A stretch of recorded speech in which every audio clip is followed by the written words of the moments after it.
주 안에서 뵙게 돼서 너무나 반갑습니다. 네, 저는 아프리카 세네갈에 사역하다가 자녀가 좀 아파서 철수해서 본부 사역을 14년째 지금 하고 있습니다. 선교사로 나간 지는 한 20년 된 것 같습니다. 오늘 이 밤에는 한국 선교 역사에 대해서 저희가 좀 은혜를 나눠 볼 텐데, 사실 제가 훈련원에서 한 3시간 강의하고 조금 더 많이 할 때는 3일도 하고 그렇거든요. 왜냐하면 우리나라 기독교 역사가 100년밖에 안 됐지만, 정확히 말하면 140년 됐지만 우리나라에 들어온 선교사님들이 굉장히 많습니다. 여러분 몇 명이나 들어왔을 것 같아요? 혹시 아는 선교사님 계신가요? 100년 전에 들어왔던 공덕교회 세운 선교사님은 알고 계세요? 아까 들어갔더니 네, 에비슨 선교사님이 나옵니다. 오늘 강의에도. 근데 2,956명이나 되는 선교사님을 하나님께서 조선 땅에 보내셨고, 양화진은 서울 바로 옆에니까 가보셨죠. 145명의 선교사님이 묻혀 계십니다. 그래서 사실은 한 분이라도 더 이 땅에서 헌신했던, 땀 흘렸던 선교사님들을 소개하려고 좀 PPT를 좀 무리하게 준비했는데 1시간 맥시멈, 그 안에 어떻게든 좀 끝내보도록 하겠습니다. 네. 할렐루야. 네, 제가 목사님 KTX 기차 시간이 오늘 말씀에 14절 저희가 봉독했는데, 헬라이나 야만이나 지혜 있는 자는 어리석은 자에게 다 내가 빚진 자라. 근데 앞뒤 좀 문맥을 한번 보면 좋겠습니다. 형제들아, 내가 여러 번 너희에게 가고자 한 것을 너희가 모르기를 원하지 아니하노니. 모르기를 원하지 않는다, 이 얘기는 이중으로 부정을 한 거예요. 다시 말하면 알기를 원한다. 형제들아, 내가 여러 번 너희에게 가고자 한 것을 너희가 꼭 알기를 원해. 이는 너희 중에서도 다른 이방인 중에서와 같이 열매를 맺게 하려 함이로되 지금까지 길이 막혔도다. 내가 너희들에게 복음을 전하려고 여러 번 시도했는데 길이 막혔어. 헬라이나 야만이나 지혜 있는 자는 어리석은 자에게 다 내가 빚진 자라. 나는 빚진 자야. 그러므로 나는 길이 여러 번 막혀 있지만 나는 할 수 있는 대로 로마에 있는 너희에게도 복음 전하기를 원한다. 내가 복음의 빚진 자이기 때문에. 왜 우리가 선교를 해야 될까요? 여러 가지 이유가 있죠. 예수님의 명령이고, 또 우리가 에비슨 선교사님의 빚을 졌기 때문에 선교를 해야 되는 여러 가지 이유가 있는데, 오늘의 주제는 우리는 얼마나 빚을 많이 졌는가. 누구에게?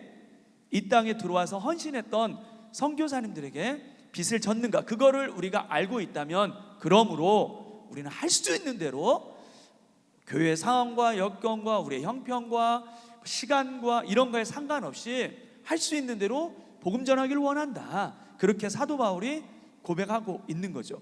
이 땅에 들어왔던 정말 모든 선교사님들의 대부분이 우리나라에 들어올 수 있는 상황과 여건이 사실 안 됐습니다.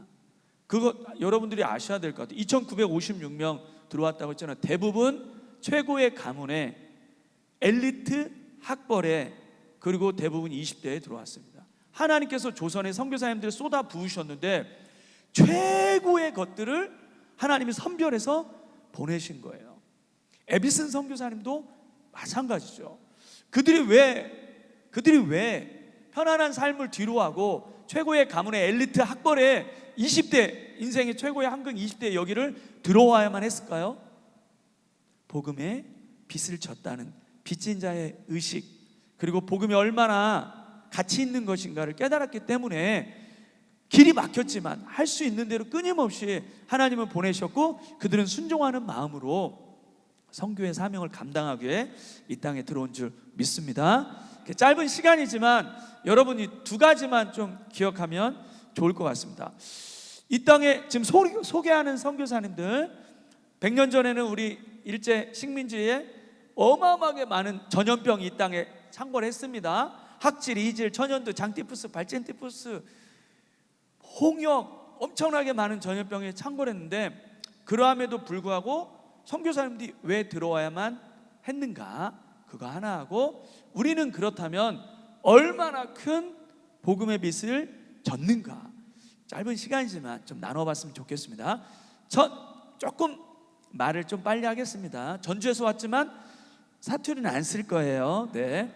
1863년에 영국 런던 선교회 파송을 받은 25살 젊은 신혼부부가 중국 상해로 선교사로 왔는데 날이 너무 추웠습니다. 아내는 만삭이었습니다. 그래서 남편이 아내를 집에 두고 근처 한커우라는 곳에 정탐 여행을 하고 왔는데 아내가 아이를 유산하고 유산 감염으로 죽어 있었던 거예요.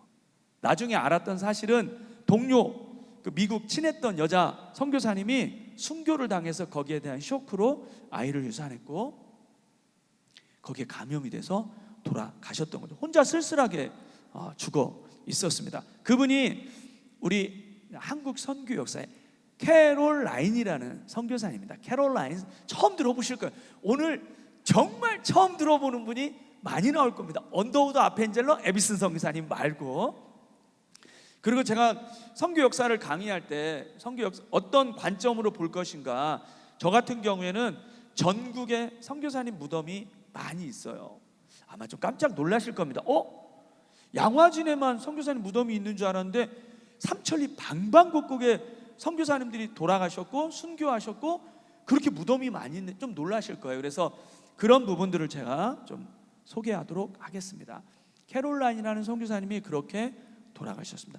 남편 선교사님이 너무나 낙담이 돼서 선교사를 내려놓고 중국 상해 세관에 취업을 해서 돈 버는 일을 했는데 조선에서 2명의 청년 상인이 대화하는 얘기를 듣습니다.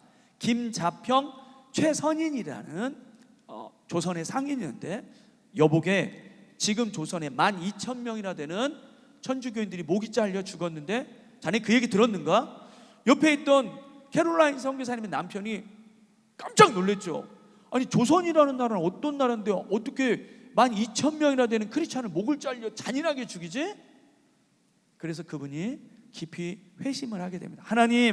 하나님께서 나를 선교사로 이 땅에 보내주셨는데 제가 사랑하는 아내를 잃은 슬픔 때문에 제 마음대로 선교사를 내려놓고 지금 돈 버는 일을 하고 있습니다. 제가 조선이라는 그 나라에 하나님 선교사로 다시 들어가기를 원합니다. 그렇게 기도를 하고 자기를 빼앗았던 런던 선교 편지를 보내고 들어오게 됩니다.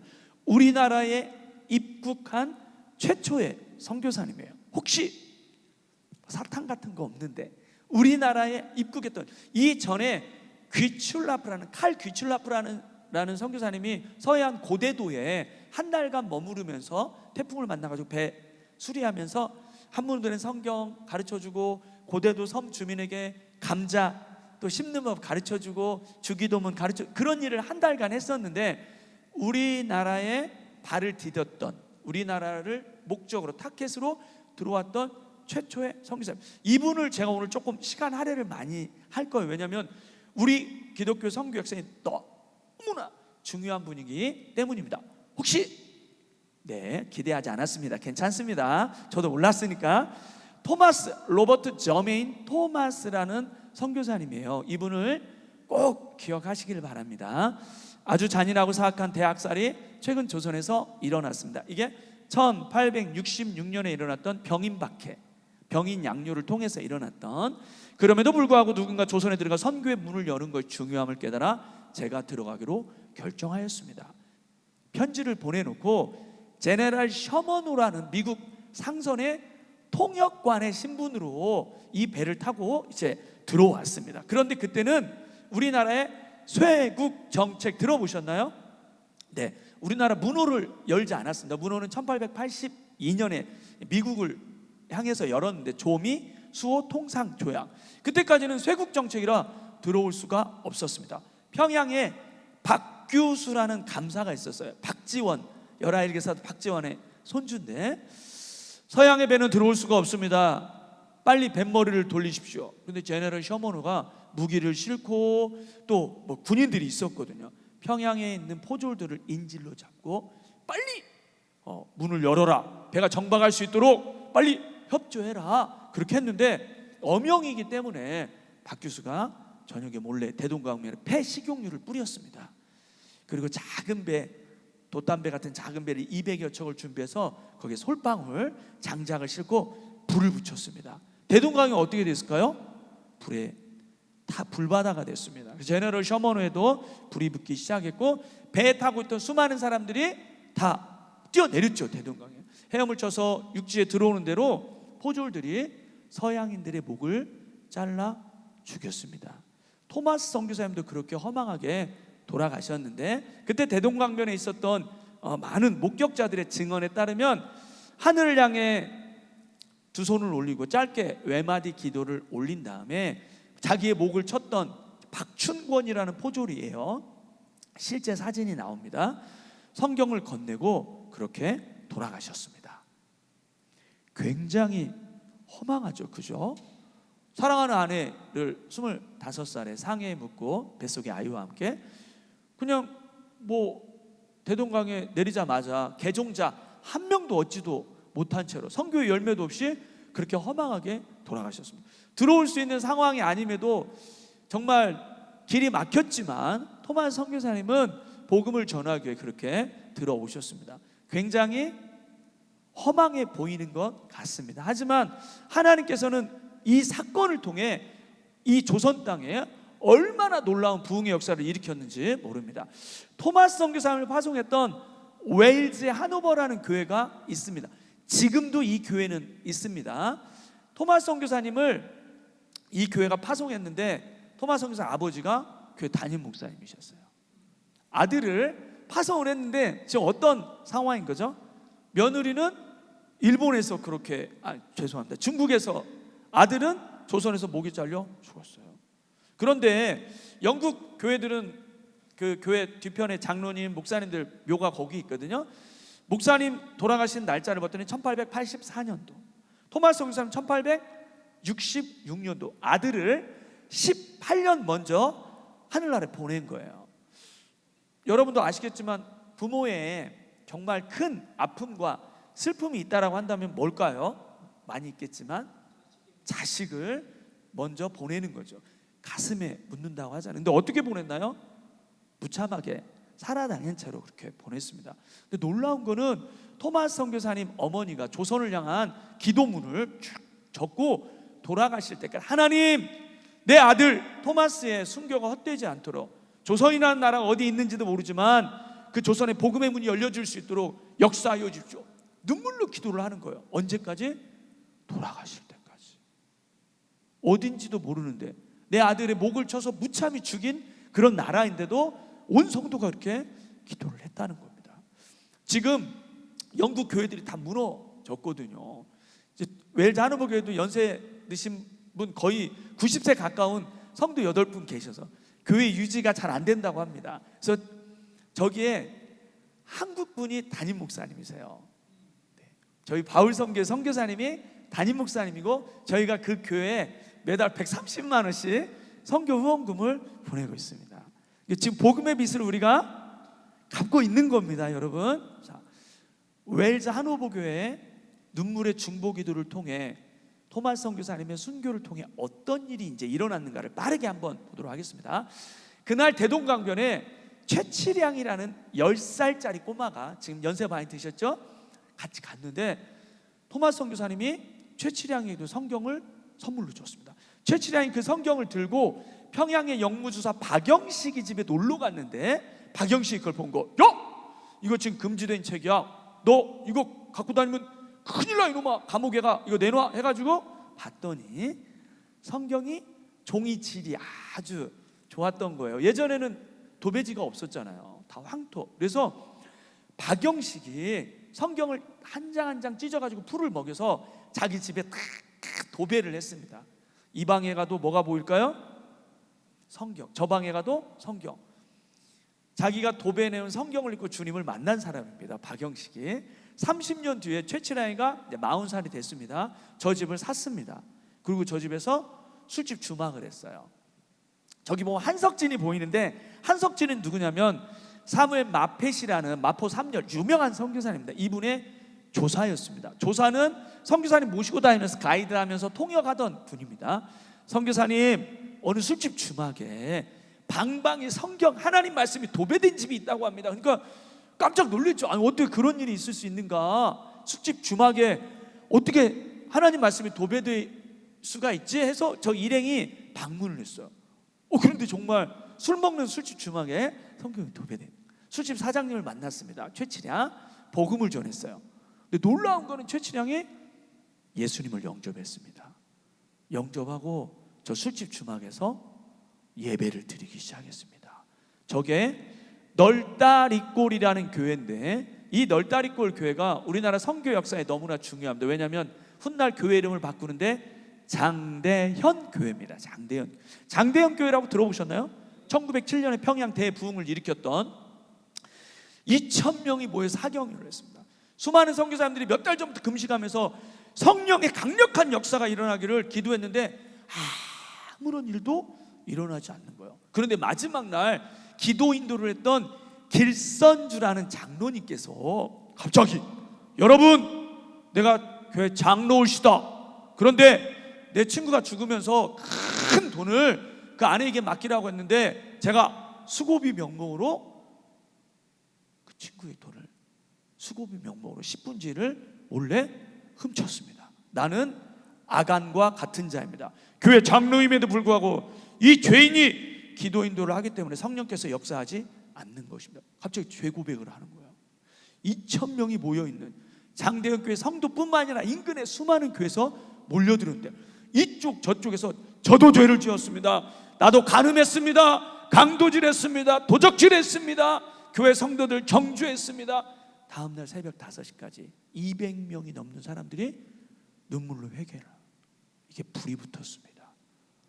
이 기도가 불이 붙었습니다. 훗날에 수많은 선교사님들이 이 평양 대부흥에 대해서 증언을 하는데 술 취한 사람이 교회 옆에를 지나가는데 막 기도를 하잖아요.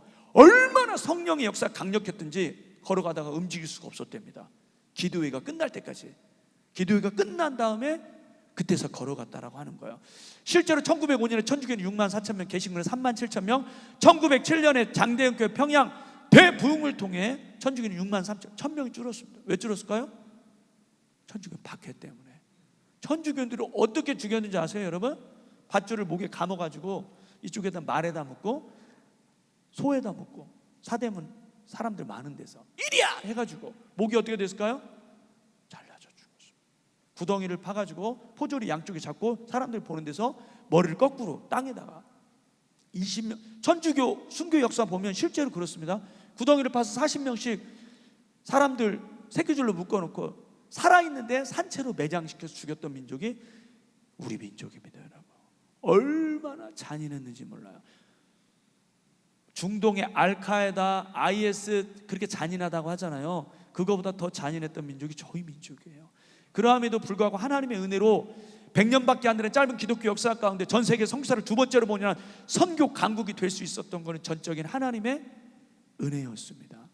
이 잔인했던 조선이라는 민족이 선교사를 두 번째 보낸 선교 강국이 됐다면 저 중동 땅도 성령께서 역사하시면 하나님을 예배하는 그런 예배자가 될 줄 믿습니다.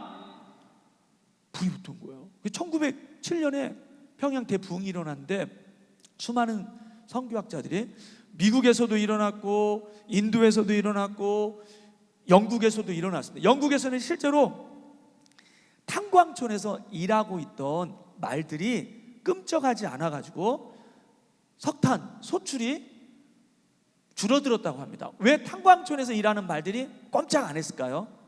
영국의 대부흥 때 영국 부흥사를 읽어보면 여러분 탄광촌에 일하던 마부가 늘 술에 취해가지고 채찍을 때리면서 이리야 막 험한 욕을 하면서 그렇게 탄광촌에 일을 했는데 놀라운 부흥의 역사가 일어나고 마부들이 다 술을 끊기 시작했대요.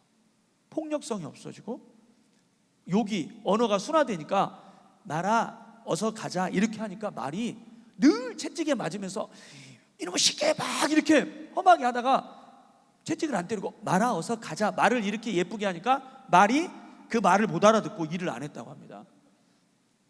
제 말이 뭔 말인지 이해되셨습니까? 경찰서에 갔는데 경찰서가 텅 비었대요. 아니 경찰들이 다 어디 갔지? 인근에 교회는 늘 성가대 교사들 필요하잖아요. 1부 성가대, 2부 성가대, 3부 성가대가 다 경찰이었대요. 왜 그랬을까요? 범죄가 안 일어나니까. 미국에서는 극장과 영화 상영을 할 수 없었다고 합니다. 100년 전에 할리우드. 왜요? 수많은 사람들이 막 교회로 밀려들고 앉을 자리가 없으니까 회개기도하기 위해서 극장까지 몰려들었다고 합니다. 그거보다 더 강력했던 부흥운동이 평양대 부흥이었습니다. 아까 말씀드렸다시피 술 취한 사람이 걸어가다가 기도 소리 듣는데 끔찍할 수 없었고, 그때는 평양은 조선의 소돔과 고모라였습니다. 가장 많은 술집과 기생들이 평양에 다 몰려있습니다. 여러분 아는 황진이도 평양 기생이었습니다. 술집들이 다 문을 닫기 시작합니다. 포졸들이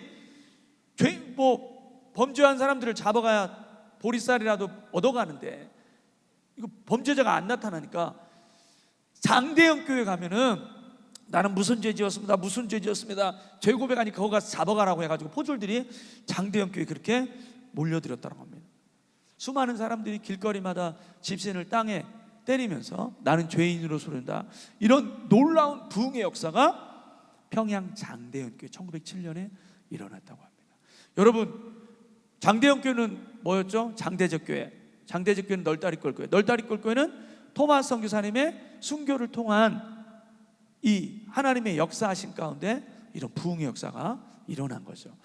토마스 선교사님의 순교 소식을 듣고 중국에 있었던 존 로스라는 선교사님이 계셨습니다. 문호가 개방되지 않았습니다. 그때도 조선 사람들을 좀 만나야겠는데 어떻게 하면 만날 수 있습니까? 고려문이라는 곳이 있는데 조선 사람들이 고려문을 통과해서 거기 이제 포졸들이 지키고 있으니까 청나라를 드나들던 관문과 같은 곳, 거기에 가면 조선 사람들 많이 만날 수 있습니다. 존 로스 선교사님이 고려문에 왔습니다.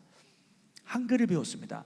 너를 믿지 못하겠다. 어떻게 왔음마? 다리 아파가 니 못하겠다. 니 와서 너를 맞아 오갔음매. 이렇게 이북말을 배운 거예요. 이분이 표준어를 배워야 되는데 한약말을, 놀라운 거는 이북말을 배워서 우리나라 최초의 순 한글 성경 1882년에 누가복음입니다. 이게 여러분이 제가 좀 기억해라고 하는 부분들은 기억 좀 해주시면 좋을 것 같습니다. 우리나라의 최초의 순 한글 성경은 1882년에 존 로스 선교사님의 누가복음입니다. 기억하셔야 됩니다. 존 로스 선교사님에게 한글을 가르쳤던 사람이 서상류인데 홍삼 보부상이었어요. 근데 이분이 똑똑했어요. 30살 먹었는데 조선말은 가르쳐 주는데 한글은 가르쳐 주는데 예수님을 영접하지 않는 거예요. 그러다가 장티푸스에 걸렸습니다. 여러분 그때 당시에 장티푸스, 발진티푸스, 학질, 이질, 천연두 많이 있는데 이질은 치사율이 좀 낮았는데 장티푸스하고 발진티푸스는 40에서 50%였대요. 그러니까 걸리면 어떻게 되는 거예요? 둘 중에 한 명 죽는 거예요. 참고로 얼마 전에 저희 전염병 한번 지나갔습니다. 그죠? 코로나 얼마인 줄 아세요? 치사율이 0.02. 지금 독감, 유행하는 독감보다도 치사율이 낮아요. 알고 계셔야 돼요, 여러분. 물론 사회적인 분위기도 있었지만 우리 예배 안 드렸습니다. 몇 달간. 치사율이 40%, 50%인 장티푸스에 걸렸어요. 아까 존 로스 선교사님과 그의 처남 맥킨타이어가 지극정성으로 또 의사 선교사를 모셔와서 치료를 했어요. 3일 만에 41도까지 오르던 열이 내려간 거예요. 죽으려다 살아난 거예요. 예수님 영접할까요? 영접하지요. 죽으려다 살아났는데 이분이 홍삼 보부상이라고 했잖아요. 홍삼 보부상, 보따리에다가 홍삼을 넣어가지고 다녔는데 이제는 예수님을 영접하고 존 로스 선교사님이 번역했던 쪽복음을 400권, 500권씩 넣어가지고 다니면서 우리나라 최초의 이분이 선교사예요. 영국 성서 공회로부터 권서인, 성경을 권한다, 성서를 권한다 해서 권서인, 혹은 판매한다 해서 매서인, 권서인이라고 해서 삼천리 방방곡곡에 다니면서 성경을 이렇게 권하는, 판매하는 그런 일을 했습니다. 성경 번역은 선교사님이 하고 그거를 다 전했던 사람들이 누구예요? 권서인들. 지금 어성경 혹시 이런 말 들어봤습니까? 어성경 강사들이 우리는 현대판 권서인이다. 자기들이 그렇게 해요. 우리가 성경을 가르치는 사람들이다 해서 권서인들이 새벽같이 일어나서 새벽 예배를 하고 오전 내내 전도하는 훈련을 받습니다. 그리고 점심밥을 먹고 보따리 속에다가 쪽복음서를 넣고 삼천리 방방곡곡을 다니면서 복음을 전했어요. 1960년대 경상남도 노예의 권서인 자료가 발견이 됐는데 지리산에 있는 권서인들은 실제로 호랑이에게 그렇게 많이 물려가고 다리가 끊어지고 그럼에도 목발을 짚고 지리산을 다니면서 성경을, 강원도에 있던 권서인들은 추위 가운데 얼어 죽은 권서인이 그렇게 많았다고 합니다. 여러분, 우리 조상들은요 생명의 말씀을 목숨 걸고 전했습니다. 때로는 우리가 읽지 않는, 집에다 액세서리처럼 꽂아놓는 이 성경을 우리 권서인들은, 믿음의 선진들은 목숨 걸고 하나님 말씀을 건네주고 다녔습니다. 여러분, 그렇게 하나님의 말씀을 목숨 걸고 성경을 그렇게 소중히 여기고 계십니까? 선교사님들이 그렇게 성경을 번역했고 삼천리 방방곡곡에 다녔던 권서인의 활동이 그 가운데 있었기 때문에 우리나라가 100년도 안 되는 짧은 기독교 역사 가운데 놀라운 부흥의 역사를 일으킬 수 있었던 겁니다. 서상륜이라는 권서인 동생이 서경조인데 두만강을 건너서 성경을 건네주고 금서니까 다시 도망가고 하다가 포졸에게 걸렸습니다. 자기 고향 황해도 소래라는 마을에 숨어 들어갔어요. 포졸이 이제 막 쫓아오니까 숨어 있다가 동생이 그 얘기를 합니다. 형님, 생명의 말씀을 전하는 우리가 이렇게 숨어만 있을 수 있습니까? 동네 사람들에게 우리가 가져온 성경이라도 나눠줍시다 하다가 교회가 탄생을 했어요. 여러분, 중요합니다. 우리나라 최초의 교회는 흔히 우리가 언더우드 선교사님이 세운 1887년의 세문안교회라고 알고 있지만 소래교회입니다. 소래교회는 선교사님이 세운 교회가 아니고 우리나라 사람에 의해서 자생적으로 생겨난 교회예요. 1895년에 재건축되었고 이게 훗날 교회가 불탔어요. 그래서 총신대학교 안에 복원을 해놨는데 역사적으로 사진이 있습니다. 놀라운 겁니다. 우리나라 최초의 교회는 서상륜 서경조 형제에 의해서 황해도 소래마을에 세워진 소래교회다. 언더우드 선교사님 세운 교회보다 무려 4년이나 빨리 자생적으로 교회가 생겨났다고 하는 거죠. 맥켄지라는 캐나다의 30살 먹은 총각 목사님이 소래교회 지금 담임 목사님이 없잖아요. 언더우드 선교사님이 이 교회 담임 목사로 이제 보내게 돼요. 그런데 1893년에 왔는데 언제 돌아가셨나요? 2년 뒤에 돌아가셨어요. 어떻게 돌아가셨는가 일기를 봤더니 잠을 잘 수도 없고 밖으로 나갈 수도 없다. 너무 약해졌기 때문이다. 오늘 오후에는 전신이 추워지는 것을 느꼈다. 옷과 더운 물주머니가 있어야겠다. 땀을 내야겠다. 조금은 나은 듯 하기도 하다. 죽음이 아니기를 바란다. 내가 한국인들과 같은 방식으로 살았기 때문에 이렇게 되었다고 말하기들 많은 사람들을 위해서다. 이분이 늘 그냥 검정고무신에 꽁보리밥에 된장국 먹으면서 사니까 언더우드 선교사님이 성탄절 때 미국에 소포가 왔대요. 치즈, 잼 뭐 이런 거 육포 가져왔는데 그걸 거절했대요. 사람들이 저러다가 그냥 병나지 어떻게 걱정했는데 이분이 낮에는 뜨거운 햇볕 아래 전도하고 밤이면 공기가 추워질 때까지 앉아 있었기 때문인 것이다. 열사병으로 정신이 혼미해져서 2년 만에 돌아가셨습니다. 놀라운 거는 이분의 여자친구가 간호사인데 캐나다에서 남자친구 만나러 오다가 태평양 한가운데서 이 남자친구 순직 소식을 듣게 돼요. 1893년에 맥켄지 목사가 캐나다부터 여기 내려갈 때 동포는 외국인을 살해하려고 하고, 이게 1894년에 여러분 동학농민회는 아시죠? 이게 이제 외국인들 다 뭐 일본인 승려들까지 다 죽였다고 합니다. 교회는 몇몇 안 되는 때라 폭염에 열심히 전도하더니 열병에 정신없이 기가사야 모든 사람이 애석하며 다 주를 믿는지라. 동학 농민들이 눈동자가 파라니까 끌어내가지고 교회 마당에 낫으로 목을 쳐서 죽이려고 하니까 이 맥켄지 우리 목사님은 조선 사람보다 더 조선을 사랑한 분이다. 우리 목사님 죽이면 안 됩니다. 눈물로 호소를 하니까 동학 농민들이 그거에 은혜를 받아가지고 교회에 헌금을 했어요. 1895년 기와집으로 재건축한 거 아까 보셨죠? 그게 동학 농민들이 은혜를 받아서 교회 건축한 거.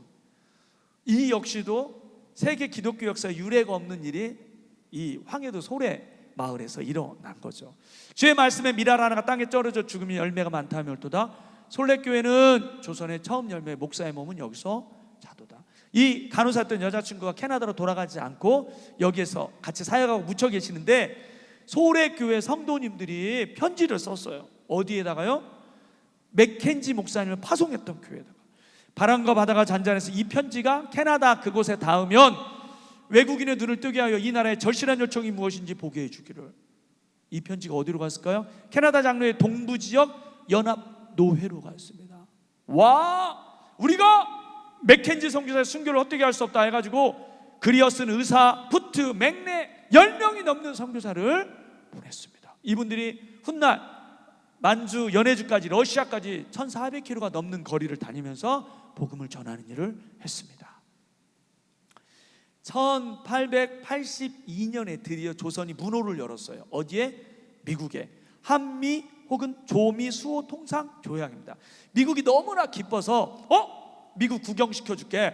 결항할 견자의 미국을 결항하는 혹은 보빙 사절단, 명성황후의 친조카였던 민영에게 단장으로 해서 미국에 갔습니다. 샌프란시스코에서 워싱턴에 가는 기차를 탔는데 일주일 동안 밤낮으로 갔대요. 저쪽에 가우처라는 목사님이 계셨는데 감리교 총회장님이었어요. 신기하게 생긴 분들이 머리에 뭐 쓰고 도포자라 있고 이렇게 쳐다보면 막 수염 만지면서 신기한 사람들이다 해서 민영익 단장을 불러서 통역 2명을 세워가지고 조선말을 중국말, 중국말을 일본말, 일본말을 영어, 일주일 밤낮으로 조선에 대해서 듣게 됩니다. 민영익이 뉴욕에 갔는데 세상에 이미 뉴욕에는 100층이 넘는 빌딩이 있었던 거예요. 땅 밑에는, 땅 위에 기차 가는 것도 신기한데 지하철이 이미 10년 전에 뚫려 있었어요. 깜짝 놀랐습니다. 미국의 선교사들이 들어오면 조선도 이렇게 발전할 수 있겠구나 해가지고 내가 왕의 친족입니다. 만약에 당신이 조선에 선교사를 보내주면 저희 조선 정부가 적극적으로 도울 수 있도록 제가 힘을 쓰겠습니다 해가지고 가우처 목사님에 의해서 감리교 선교사님들이 쏟아져서 조선에 합법적으로 들어오게 됩니다. 그 전에 언더우드 선교사님 들어오기 1년 전에 알렌이라는 북장로교 선교사님이 중국에 있다가 미국 정부 요청에 의해서 조선에 들어오는데 미국 공사에, 주한 미군 공사에 의무관으로 들어오게 돼요. 그때 1884년에 갑신정변이라는 난이 일어납니다. 갑신정변은 들어보셨죠? 갑신정변, 갑오경장. 그때 민영이가 일본 자객에 의해서 7군데 칼에 심한 상처를 입게 되고 3군데 동맥이 끊어져요. 명성황후하고 막 눈이 뒤집었죠. 조카가 죽어가니까. 아주 유명한 실력 있는 한의사들을 궁으로 오라고 합니다. 빨리 내 조카를 살려내시오. 근데 지금 동맥이 끊어져가지고 죽어가는데 침으로 이렇게 치료할 수가 없잖아요. 쩔쩔매고 있는데 그때 의무관이었던 알렌 선교사님이 마마 제가 한번 고쳐보겠습니다 해가지고 저 민영익을 90일 만에 완치를 시킵니다. 명성황후가 너무나 고마워서 10만 양이나 되는 큰 돈을 알렌에게 하사를 하고 그 돈으로 우리나라 최초의 서양식 신식 병원, 그게 광해원입니다. 광해원을 세우는데 드나드는 사람이 누구예요? 민영익이 치료를 받았으니까 이제 왕 친족들이 드나들었겠죠. 14일 만에 사대문 밖에 나가는데 너무나 많은 백성들이 학질, 이질, 전염도, 장티푸스 온갖 전염병으로 죽어가는 끔찍한 모습을 보게 됩니다. 내가 왕의 친족들을 치료할 게 아니고 백성들, 대중을, 민초들을 치료하겠다 해가지고 병원 이름을 바꿔요. 구제할 제자에 대중중자, 제중원으로 바뀌게 되고 드디어 알렌 선교사님이 미국, 주한미국 공사로 보내지게 되고 원장님이 없습니다. 2대 원장으로 존 헤론 선교사님이 들어옵니다. 헤론 선교사님은 테네시 의과대학을 수석으로 졸업한 분이에요. 얼마나 공부를 잘했든지 테네시 의과대학에서 의대 교수로 남아달라고 청원을 받았습니다. 이분이 일주일만 기도할 시간을 주십시오. 열심히 기도하는데 조선에서 편지 한 통이 날라와요.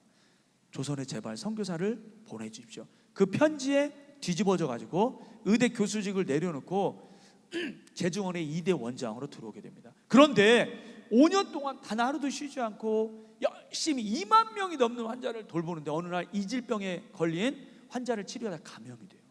이질병은 치사율이 높지 않은데 자기가 쉬지 못해갖고 면역력이 없으니까 허망하게 돌아가셨습니다. 그래서 존 헤론 선교사님을 묻기 위해서 조선 정부에 땅을 내달라고 부탁을 했고, 그래서 내준 땅이 양화진입니다. 양화진은 존 헤론 선교사님을 묻기 위해서 내준 땅입니다. 그리고 3대 빈튼 선교사님이 이제 오셨다가 2년 있다 가시고, 세브란스 사업가에 의해서 $10,000 헌금이 오게 되고, 그래서 제중원을 세브란스 병원으로 바꾼, 저는 잘 모르는데 뭐 남대문 밑에 감나무골이라고 있는데 거기 지금 지역이 신촌 세브란스를 세웠던 에비슨 선교사님입니다. 에비슨 선교사님은 토론토 의대를 수석으로 졸업했는데, 그때는 수석으로 졸업하면 메달을 줬대요. 메달. 50명 학생이 있었는데 메달을 5개 받았다고 합니다. 그러니까 이론, 실기, 태도 뭔지는 모르겠어요. 싹쓸이를 한 거죠. 에비슨 선교사님의 별명은 신의였대요. 신의. 얼마나 의술이 뛰어났는지 이분이 고종의 어이가 됐습니다. 고종의 어이. 그러던 어느 날 무어라는 선교사님이 계세요. 무어 선교사님의 별명은 뭐냐면 백정노비의 아버지예요. 어느 날 자기 주일학교 학생 박봉출이라는 학생이 주일학교 안 오는 거예요. 학생이 교회 안 오면 어떻게 해야 되죠? 신방을 가야 되잖아요. 신방을 갔더니 박봉출이 그러는 거예요. 선교사님, 저희 아버지는 백정입니다. 백정.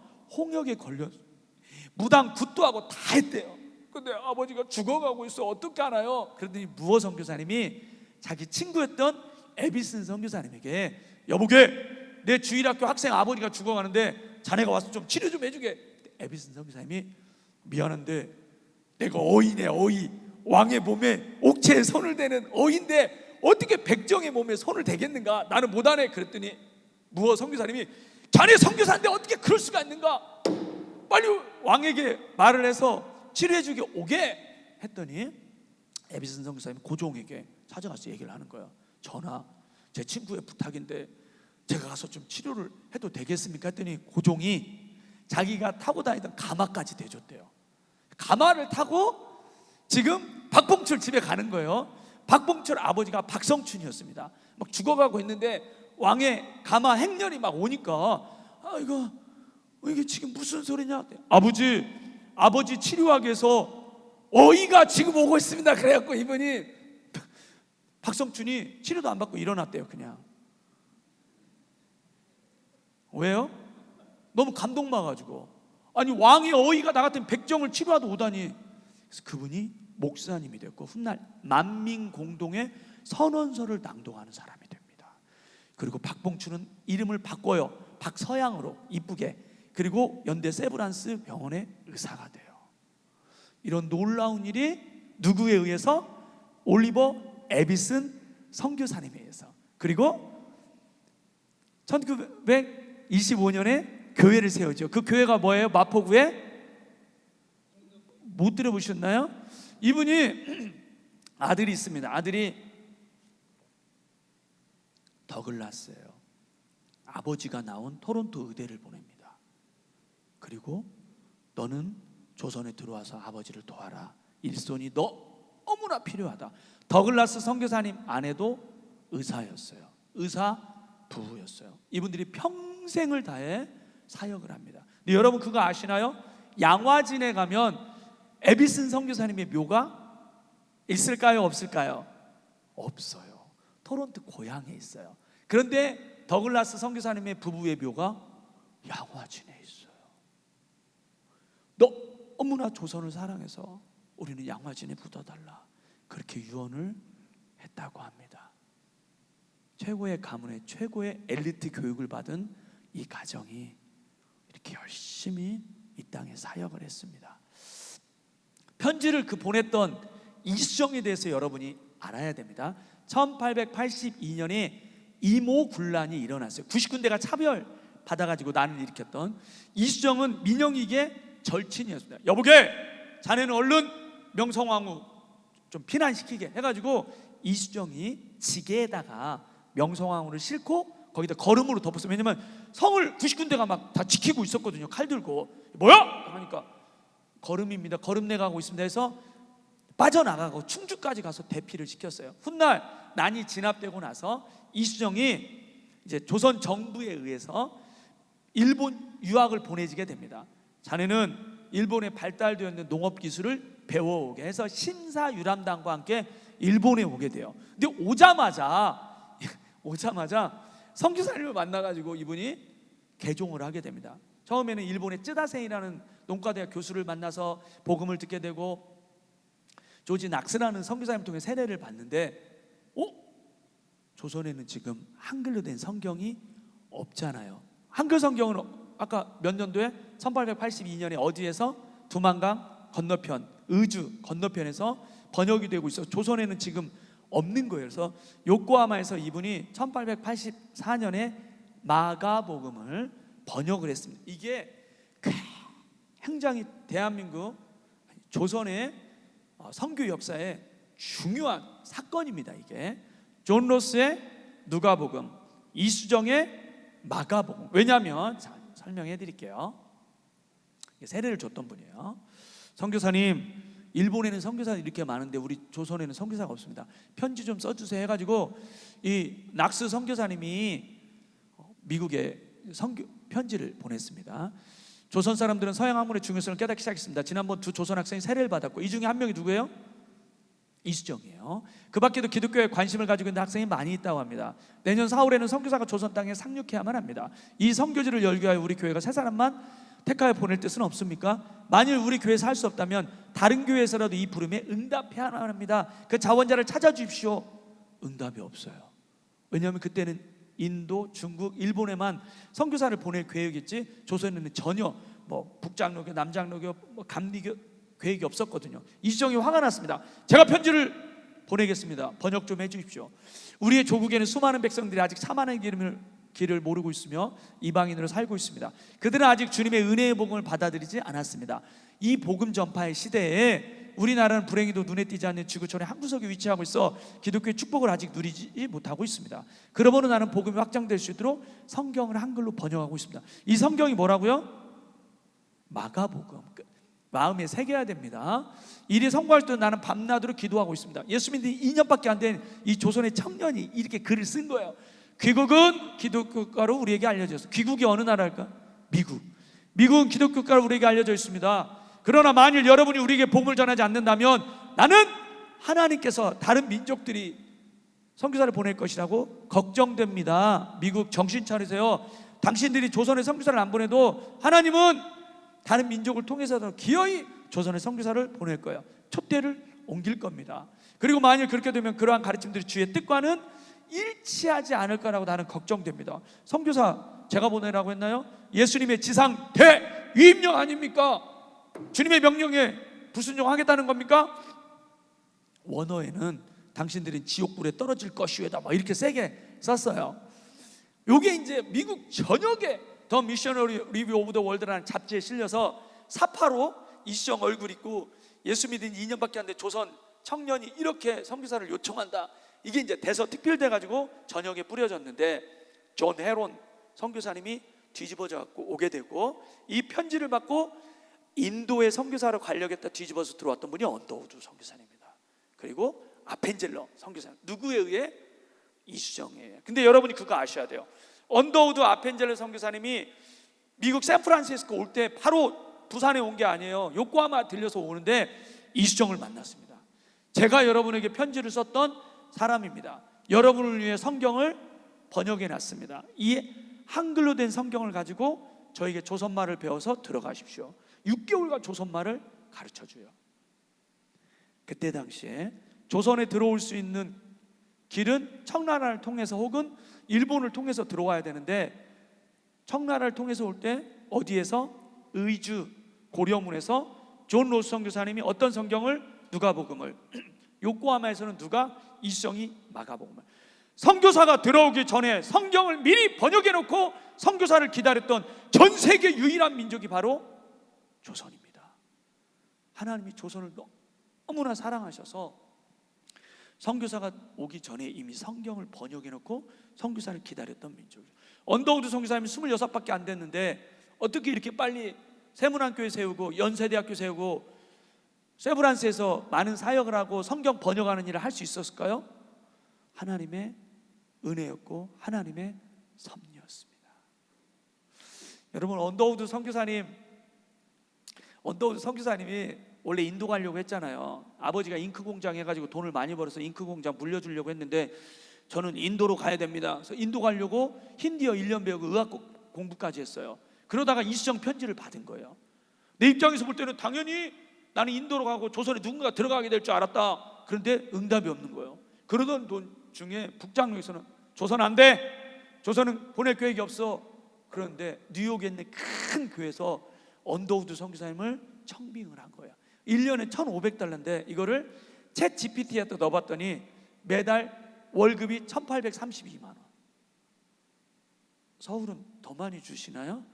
엄청나게 거액의 돈을 조건으로 청빙 수락서 딱 써가지고 우체국에 딱 넣으려고 하는데 성령께서 마음에 감동을 주십니다. 조선에 갈 사람이 하나도 없다니 조선은 어떻게 되겠느냐. 편지를 집어넣고 이분이 조선에 들어오게 돼요. 조선에 들어올 때 아펜젤러 선교사님 부부와 함께 언더우드 선교사님이 약혼을 했는데 파혼당했습니다. 그거 아세요? 원래 약혼녀와 같이 들어오겠는데 거긴 뭘 먹고 사나요? 잘 모르겠는데요. 몰라요? 병원에 있나요? 잘 모르겠는데요. 그럼 조선에 대해 아는 게 뭐예요? 이렇게 이제 약혼녀가 물어본 거예요. 다른 거 몰라도 1,000만 명 이상의 사람이 죽은 채로 복음을 듣지 못한 채로 죽어져 간다는 소식은 알고 있습니다. 그럼 약혼녀가 뿅 가고 같이 와야 되잖아요. 파혼했대요. 당신 뭘 믿고 가요? 해가지고 그래서 아펜젤러 선교사님 부부와 상욕을 했습니다. 나중에는 릴리어스라는 여자 의사를 만나서 결혼을 하게 되고 이렇게 내 생에 가장 행복했던 이 아내 선교사님이 그렇게 고백하는 거예요. 비전이 맞아야 되는 거죠. 언더우드 성에서 4대 양화진이 7명이 묻혀 계십니다. 아펜젤러 선교사님에서 성경 번역하다가 이제 돌아가셨는데 다치 헨리 아들과 또 앨리스 또 그 레베카 딸이 이화학당에서 또 배제학당에서 열심히 사역하면서 자녀들이 양화진에 묻혀 있습니다. 아버지는 어디에 계신가요? 어청도 앞 바다 물속에 묻혀 계시죠. 메리 스크랜턴이라는 여사가 있습니다. 여러분 지금 24분인데 하여튼 40분까지 하다가 그냥 끊도록 하겠습니다. 나중에 저를 다시 부르든지 알아서 하십시오. 메리 스크랜턴 여사가 있었는데 나이가 52세였어요. 아들이 윌리엄 스크랜턴인데 예일대를 나오고 뉴욕 의대를 나와서 병원을 이제 개원을 해놓은 상태예요. 근데 아까 이수정의 편지를 받고 메리 스크랜턴 여사가 뒤집어졌어요. 근데 나이가 몇 살이에요? 우리나라에 들어왔던 가장 연세가 많으신 분입니다. 140년 전에 52세니까 우리 얼마 전까지는 환갑잔치 했잖아요. 지금 안 하잖아요. 그죠? 챗GPT에 한번 넣어봤어요. 140년 전에 52세면 지금 얼마야? 그랬더니 저 챗GPT가 현재 80에서 90세 노인 그렇게 해놓은 거예요. 이분이 내가 가서 뭔 일을 해? 해가지고 예일대 나오고 뉴욕 의대 나온 아들을 데려가면 내가 일이라도 하겠다 해서 꼬신 거예요. 근데 아들이 못 가요. 하니까 아들, 네가 엄마랑 같이 조선에 갈 때까지 나는 금식 기도할 거야. 일주일 만에 아들이 두 손 두 발 들고 엄마랑 같이 들어옵니다. 이분이 했던 일이 이화여자대학교 세웠습니다. 그 연세에 정동 시병을 세웠고 챗GPT에 매우 장수한 노인이라고 이렇게 돼 있고 아이고 에구머니나 내 나이에 어떻게 가요? 이렇게 했다가 아들이 있었지 해가지고 아들을 데려오는 겁니다. 정동 시병으로 세웠는데 이 윌리엄 스크랜턴이 그때 일기장에다가 하인들이 전염병에 걸리면 성 밖에 추방돼 지푸로 만든 움막에서 혼자 살아야만 합니다. 성문 밖에 가면 이렇게 벌어지는 환자들이 수백 명씩 있습니다. 전염병이 창궐한 이 지역에 집 한 채를 마련하고 환자 수용해서 치료할 수 있는 땔감 살 음식을 헌금을 좀 보내주십시오. 그러면 이분들 그 헌금으로 약이라도 사서 치료할 수 있을 것 같습니다. 우리가 돌보지 않으면 죽을 수밖에 없는 사람들입니다. 헌금이 엄청나게 들어옵니다. 그걸로 애호계 시약소, 상동 시약소, 동대문 시약소를 세웁니다. 여러분 애호계 시약소를 통해 아현 감리교회 서울에, 상동 시약소를 통해 상동교회, 동대문 시약소를 통해 동대문 감리교회. 이런 교회들은 아시죠? 서울에 계시니까. 저는 다 가봤습니다. 전덕기라는 이분이 목사님인데 전덕기 아는 분은 없어요. 이분이 도산 안창호 선생님과 함께 독립운동하다가 고문 후유증으로 돌아가신 분이에요. 돌아가시기 전에 자서전을 썼어요. 목사님인데 독립운동가고 자서전에다가 이렇게 썼어요.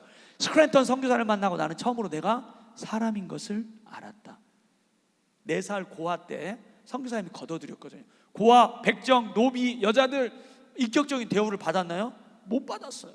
선교사님이 너는 사랑받게 태어난 소중한 존재야. 아, 내가 사람이라는 인격체구나, 이걸 깨달은 거예요. 그래서 내가 훌륭한 일을 해야 되겠다. 독립운동을 했습니다. 여러분, 상동교회 주변에는 늘 일본 경찰들이 삼엄한 근무를 섰대요.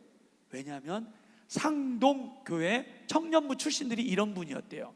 도산한 창호, 단재 신채호, 주시경, 윤치호, 서재필, 이준 열사. 여러분, 이분들의 공통점이 뭐예요? 독립운동 했던 분들이에요. 누가 키워냈나요? 윌리엄 스크랜턴 선교사님이 키워냈어요. 우리나라의 독립은 우리의 자발적인 노력도 있었지만 수많은 선교사님들이, 여러분 33인 중에 태반이 다 기독교인 거 아시죠? 다 선교사님들이 교육시키고 선교사님이 세웠던 학교를 다녔던 그런 학생들이었습니다. 충청도에 가면 밀러 선교사님이 계십니다. 안성제일교회, 우리 기장입니다. 안성제일교회 밀러 선교사님이 세웠습니다. 공주에 가면 샤프 선교사님이 34살 만에 비가 와가지고 처마에 갔는데 세상에 거기에 장티푸스로 죽은 상여가 거기 놓여 있어가지고 들어온 지 한 달도 안 되고 허망하게 죽었어요. 34살에 아내가 나는 여기를 떠날 수 없다 해가지고 학교를 세웠는데 그게 명신학교고, 명신학교 출신이 누구냐면 유관순 누나예요. 유관순 누나가 명신학교 공주 이화학당에 편입해가지고 3일 만세 운동을 했습니다. 프랭크 윌리엄스, 언더우드 선교사님이 열심히 해가지고 남장로교 선교사님들이 들어오게 됩니다. 마틴 골드가 볼티모어 의대를 수석으로 졸업해서 메달 2개를 받았는데 모든 건 내려놓고 전주에 와서 전주 예수병원을 세웠던 분입니다. 금산 기억자교회 어렵게 딸을 한 명 낳는데 그 딸이 전염병으로 죽었어요. 일기장에 그렇게 적었습니다. 정킨 선교사 부인의 아이는 태어나 3주 만에 사망했다. 불 선교사 부인의 아이는 5월 1일 태어났고 그곳에 할 수 없었고, 해리슨 부인이 장티푸스로 투병한데 20일 만에 죽었다. 그때 당시에 선교사님의 일기장에 누구 태어나서 죽었다, 다음날 누가 죽었다, 누가 죽었다, 누가 죽었다, 온통 그 얘기밖에 없어요. 뭐 때문에? 전염병 때문에. 예수병원 앞에 17개 무덤 있는데 그 중에 10개가 3살도 안 돼 죽은 선교사님 자녀들이에요. 다 그런 내용입니다. 죽었다, 내 남편도 죽었다. 전킨이라는 선교사님이 계십니다. 이분이 학교 세우고 병원 세우고 했는데, 이게 예수병원 앞에 있는 윌리엄 맥클리 전킨 선교사님이 묘인데 벽돌 3개가 있는 거예요.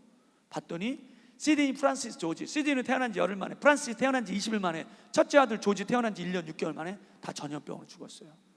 그리고 이분도 42살에 신방 갔는데 장티푸스 환자, 장티푸스로 42살에 폐렴 합병증으로 돌아가셨어요. 아들 3명과 함께 아버지가 거기에 붙여있는데, 예수병원 건너편에 있는데 여기 옆에 소아정신과 병동이 있어요. 저희 아들이 세네갈에서 사역하다가 잘 돌보지 못해가지고 정신과적인 질병이 왔는데 여기에다가 치료실에 맡겨놓고 아무 생각 없이 자판기 커피 한 잔 빼고 올라가다가 이 묘를 발견한 거예요. 저희 아내가 안양 센병원에서 우울증 6개월 약 지어 먹고 있었거든요. 우리가 세네갈이라는 힘든 나라에 열심히 사역한 것밖에 없는데 왜 우리 아들이 이런 병에 걸려야 합니까? 왜 우리가 선교지를 철수해야만 합니까? 간데 올라가서 성교사의 묘를 본 거예요. 저희가 오열을 했습니다. 오열을. 하나님, 너무 힘들어서 선교사 사직하려고 했는데 이 선교사님은 도대체 이 땅을 얼마나 사랑했기에, 이 선교사님이 아들 한 명씩 죽을 때마다, 전염병에 걸려서 고열로 죽어갈 때마다 살려달라고 울부짖지 않았을까요? 울부짖었을 거예요. 하나님 데려가셨어요. 우리는 간증을 할 때 승리의 간증, 잘된 간증, 이겨낸 간증, 성공적인 간증하기를 원하지만 계속해서 데려갔습니다. 저분 아내, 남편 죽을 때 뱃속에 그러니까 4개월 된 딸이 뱃속에 유복자예요. 4개월 된 딸 데리고 나머지 아이들 데리고 미국 돌아가셨어요. 그때 심정이 어땠을까요? 사랑하는 남편, 아들 3명 묻어놓고 조선을 떠날 때 마음이 어땠을까요? 전주에 서문교회가 태어나게 되는 순간이고, 요한계시록을 서문교회에서 끝으로 1911년에 성경 번역이 끝납니다. 전주에서. 저희가 깜짝 놀랐습니다. 하나님, 그렇군요. 기도 응답이 되지 않는 것이 아니라 하나님의 스토리 안에서 예, 주님, 그렇군요. 하나님의 나라는, 주님의 십자가의 복음은 그렇게 전달되어지는 거군요. 에비슨 선교사님이 공덕교회를 세울 때도 하나밖에 없는 아들을, 의사를 만들어서 데려왔습니다. 며느리도 그렇고 그 자녀를 여기에 묻어놓고 돌아갔습니다. 여러분, 저도 지금 고등부를 맡고 있지만 얼마나 많은 자녀들을 의대에 넣고 싶어 합니까? 여러분, 의대 쏠림 현상이잖아요. 제가 그랬습니다. 고3 되면 교회 안 나와요. 시험기간 되면 교회 안 나와요. 그게 교회 전통인 줄 알아요. 대학을 한번 떨어지면, 재수해서 떨어지면 삼수하면 들어가도 되지만 전국을 한번 떨어지면 지옥 가면 못 돌아옵니다. 언제까지 의대 앉힐 겁니까? 이 땅에 100년 전에 수많은 선교사님들이 의사 자녀들 데려와서 전염병과 싸우며 그들도 죽어갔습니다. 그렇게 복음을 전했고 교회가 세워졌습니다. 의대생들이 수련회 가서 은혜를 받아가지고 나 아프리카를 선교사를 가야겠다. 그러면 권사님들이 어떤 말을 하는지 아세요, 여러분? 너 아니어도 갈 사람 많다. 꼭 왜 너 가려고 하니? 저희 교회가 그랬어요. 제가 안디옥교회 출신인데 제 모교가 안디옥교회거든요. 100년 전에 선교사님들이 이 땅에 흘렸던 땀과 눈물의 헌신을 우리가 기억하고, 하나님, 우리가 복음에 비친 자입니다. 그 은혜를 잊지 않고 이 세속적인 세상 가운데 우리가 어떻게 승리할 수 있겠습니까? 이 땅의 교회들이 주님이 주신 그 사명, 하나님의 2956명이 되는 선교사님들 최고의 것들을 쏟아 부으면서까지 5만 7천 개의 교회가 생겨났습니다. 100년도 안 되는 짧은 기독교 역사 가운데 전 세계 선교사를 두 번째로 많이 보낸 선교광부이고, 전 세계 가장 큰 교회가 여기 있고 가장 큰 신학교가 여기 있고 10대 교회 중 7개 교회가 대한민국에 있습니다. 이렇게 영적인 놀라운 복을 누릴 수 있었던 건 무엇입니까? 선교사님들의 땀과 눈물의 헌신. 우리는 복음에 비친 자들입니다.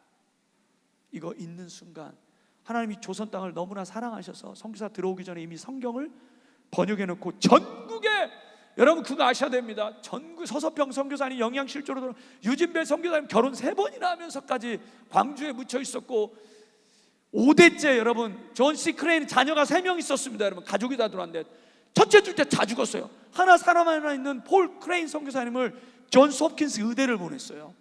그리고 조선에 불러들였어요. 예수 명으로 7대 9대 11대 원장을 하셨던 분입니다. 10살짜리 꼬마애가 배가 불러서 와서 배를 갈랐더니 회충이 1063마리가 들어있었어요. 너무나 가난했던 이 민족에 존 크레인 선교사님 박정희 대통령과 존 F 케네디 대통령을 한국으로 불러서 통역을 해가지고 이 아이가 회충이 1063마리나 들어있어서 죽었다. 장폐색으로 미국의 원조를 받아냅니다. 한강 이남에 회충 박멸운동을 했던 병원이고 그분이에요. 여러분, 존스 홉킨스 의대를 갔고, 코이 선교사님 자녀가 둘 있는데, 여러분, 딸이 3살 때 4월 26일 날 죽었는데 그 오빠가 다음 날 4월 27일 날 죽었어요. 선교사님 자녀에게 하인이 소젖을 갖다 주는데 하인이 이질병에 걸렸는데 그걸 안 끓이고 그대로 준 거예요. 그 우유 먹고 둘 다 죽었어요. 여기를 떠나지 않았어요. 순천에 아주 유명한 매산학교가 있어요. 30개 교회를 세우고 8개 초등학교, 3개 유치원을 세웠습니다. 이분의 자녀의 묘가 광주에 23명의 선교사님 묘가 있어요. 거기에 자녀들을 묻어놓고 이분들이 은퇴해서 조선을 떠날 때 마음이 어땠을까요, 여러분? 여러분, 이역만리 아프리카에 자녀들을 만약에 묻었다고 합시다. 그리고 거기를 떠나오고 한국으로 돌아올 때 발걸음이 떨어졌을까요, 여러분? 쉽지 않았을 거예요. 오웬 선교사는 버지니아 의대를 나온 분이야. 이분 할아버지가 링컨 대통령 친구예요. 여러분, 포사이드 선교사는 프린스턴 대학교를 나오고 루이빌 신학교를 나온 분입니다. 여러분, 최고의 분들, 여러분, 광주에 23명이 묻혔고, 휴카렐 선교사님 교회 세우고 병원 세우고 학교 세우고, 이게 삼각정책이에요. 교회 세우고 학교 세우고 병원 세우고. 이 땅의 근대화는 선교사님들의 땀과 눈물의 헌신에 의해서. 데이비드 선교사님은 정탐여행 넉 달하고 천연두 걸려서 돌아가셨어요. 그래서 호주 장로의 청년연합회에다가 이 데이비드 선교사님 누님이, 내 동생이 이렇게 죽었습니다. 천연두에 걸려서 78명이나 되는 어마어마하게 많은 선교사들을 경상남도에 보내서 이렇게 지부가 생겨납니다. 마산에 호주 선교사 묘가 8개가 2009년도에 생겨났는데, 왜 생겨났냐면 위 8명 순직 선교사 묘지를 우리가 보존하지 못한 것을 너무나 죄송하게 생각하여 2009년도에 묘비를 이제 세운 거예요. 여러분, 대구에 14명이 묻혀 있습니다. 숭실대학교를 세운 베어드 선교사님, 아내리 선교사님, 아무르 죽자 초등학교 교사였던 남동생 부부를 불러냅니다. 그리고 계명대학교를 저분들이 세웠습니다. 14명의 선교사님들이 대구에 묻혀 계십니다. 로저 얼윈 안동에, 그리고 홍천에, 원산에 하디 선교사님, 여러분 로버트 하디 선교사님이 평양 대부흥 때 설교하셨던 분이에요. 요한일서 말씀으로 우리가 서로 사랑하자. 이분이, 내가 부산에 캐나다 의사 선교사님이거든요. 부산에 왔는데 너무 안 씻고 냄새나고 이 부산의 이 조선 백성들을 멸시하고 거기에 동료 선교사님께 심하게 써서 원산에 갔는데, 화이트라는 미국 선교사님이 중국에 있다가 피신해가지고 의화단 사건으로 원산에 있으면서 우리가 조선을 위해서 기도하자 하면서 중보기도 하던 때 말씀 사경회를 열었습니다. 1903년에 우리 로버트 하디 선교사님을 모시고 말씀 사경회를 열었는데, 하디 선교사님이 죄고백을 하는 거예요. 여러분, 내가 조선 땅을 그리고 동료 선교사님을 사랑하지 못한 사람입니다. 그런 내가 지금 여러분에게 서로 사랑하라 메시지를 전하고 있습니다. 나는 죄인입니다.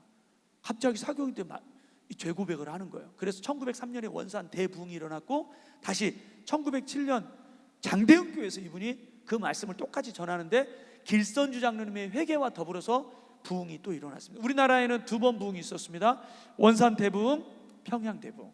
부흥을 일으켰던 운동이 아니고 회개 운동이었는데, 부흥 운동으로 그게 하나님께서 역사하신 거죠. 근데 여러분 아십니까? 양화진에 가면 하디 선교사님의 어린 딸 2명이 거기에 묻혀 있습니다. 전염병으로 죽었던. 하디 선교사님이 부흥이라는 놀라운 역사를 일으켰는데, 하나님의 은혜로, 그리고 조선을 떠나서 캐나다로 갈 때 그 어린 딸들 여기에 묻어놓고 발걸음이 떨어졌을까요, 여러분? 윌리엄 해밀턴 쇼 2분 남았습니다. 네. 이분이 우리나라 해군 창설한 분이에요. 그리고 미국에 돌아갔습니다. 하버드에서 박사 공부하고 있는데 6.25 전쟁이 터졌어요. 아버지, 제가 6.25 전쟁에 참전했습니다. 너 군입대 의무도 없는 애가 어떻게 2번이나 입대를 하니? 그랬더니, 아버지, 제가 6.25 전쟁에 참전하지 않으면 제 양심이 허락하지 않을 것 같아요 해가지고 참전을 했어요. 여러분, 메가더 장군 알죠? 메가더 장군 옆에서 통역했던 그 장교가 바로 이분이에요. 그리고 서울 은평구 녹번동에서 북한군과 함께 이제 소대장으로 참전을 했는데 가슴에 총 3방을 맞고 돌아가셨어요. 그때 나이가 29살이에요. 사랑하는 아내가, 남편이 그렇게 이제 순교를 하니까 내가 선교사로 이 땅에 남아야 되겠다 해서 이화여자대학교에서 사역을 하고 떠났는데, 양화진에 가면 이분의 묘가 있어요. 아버지는 1967년에 돌아가셨어요. 아들은 언제 죽었어요? 1950년에. 아들을 먼저 그렇게 보낸 거예요. 근데 늘 해밀턴 쇼 선교사님이 사랑했던 말씀을 묘비에 새겼습니다. 사람이 친구를 위하여 자기 목숨을 버리면 이보다 더 큰 사랑이 없나니. 이분에게 이 조선이라는 나라는 친구였습니다. 은평공원에 가보면 이분 추모비를 세워놨다고 합니다. 제임스 홀 선교사님, 넘기겠습니다. 네네. 남편이 발진티푸스로 청일전쟁 때 치료하러 갔다가 돌아가셨어요. 아들 2살짜리하고 뱃속에 딸이 있었는데, 지금 딸이 캐나다 가서 낳았어요. 다시 돌아왔어요. 4살 때 전염병을 또 죽었어요. 딸이. 하나밖에 없는 아들이 의사를 만들었습니다. 그 아들이 셔우드라는 의사인데, 이분이 했던 일이 뭐냐면 수많은 병원을 세우고, 경성여자의학전문학교는 여기 고려대학교 부속병원의 전신이고, 동대문병원 이화여자대학교 병원의 전신이에요. 그리고 크리스마스 씨를 만든 분입니다. 이분이 크리스마스 씨를 만들고 서울에 광성고등학교 세웠는데, 결의교회와 광성고등학교 돌아가시기 전에 이분 한번 모셔야 된다 해서 광성고등학교 강당에서 이제 마지막 유언과 같은 말씀을 했는데, 내가 죽을 날이 얼마 남지 않았는데 나 죽게 되면 내 사랑하는 여동생과 부모님 묻혀있는 양화진에 묻어달라 유언을 하게 되고, 1991년에 3대가 여기에 묻히게 됩니다. 셔우드홀 성전. 마지막으로 2분만 하고 마치도록 하겠습니다. 죄송합니다. 월터라는 선교사님인데 27살 때 신혼여행도 안 가고 샌프란시스코에서 조선을 향해 오는데 태평양 한가운데서 아내가 중이염에 걸려요. 치료를 하기 위해서 요코하마에 내렸는데 돌아가셔요. 허망하게 아내를 요코하마에 묻어요. 월터 선교사님이. 아내하고 같이 조선에 들어가야 되는데, 하나님 제가 미국으로 돌아가야 되면 기도를 하는데 성령께서 혼자 조선에 들어가라고 감동을 주십니다. 들어오자마자 천연두에 걸려요. 너무 짧아서 사진도 없습니다. 이분의 묘가 양화진에 있습니다. 하나님께 죽도록 충성을 다하였느니라. 제가 월터 선교사님의 만약에 아버지다 어머니다, 며느리는 지금 일본에 묻혀 있어요. 아들은 조선에 묻혀 있어요. 메리 스크랜턴 선교사님이 양화진에 있는데 그 윌리엄 스크랜턴 선교사님은 일본 고베에 묻혀 있어요. 사랑하는 가족들이 같이 묻혀 있지도 않습니다, 여러분. 뭐 리비 캔드릭은 너무도 잘하시니까. 네.